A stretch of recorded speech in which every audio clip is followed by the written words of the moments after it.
काँग्रेस सत्तेत आल्यावर भारतातील आरक्षण बंद करू असे विधान राहुल गांधी यांनी केलेले आहे। यावरून राहुल गांधी आणि काँग्रेसचा आरक्षण विरोधी खरा चेहरा जनतेसमोर आलेला आहे। SC, ST, OBC हे आर्थिक व सामाजिकदृष्ट्या प्रगत व विकसित व्हावे या उदात्त हेतूने बाबासाहेबांनी आरक्षण दिले। एवढे महान कार्य करून देखील संविधान पिता भारतरत्न डॉक्टर बाबासाहेब आंबेडकर यांचा पदोपदी अपमान करून त्यांचा फक्त आणि फक्त मतांच्यासाठी राजकारणासाठी ह्या काँग्रेसवाल्यांनी उपयोग केला। खरे संविधानाचे मारक तर तुम्ही आहात, खरे आरक्षण विरोधी तर तुम्ही आहात। लोकसभेच्या काळामध्ये हे महाविकास आघाडीवाले बेंबीच्या देठापासून बोंबलत होते, आरक्षण जाणार, संविधान धोक्यात।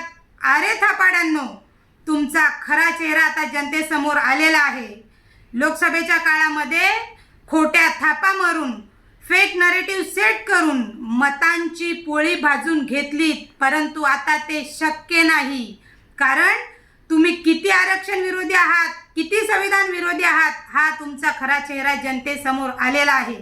त्यामुळे येणाऱ्या विधानसभा निवडणुकीमध्ये मतदार तुम्हाला तुमची जागा नक्की दाखवतील।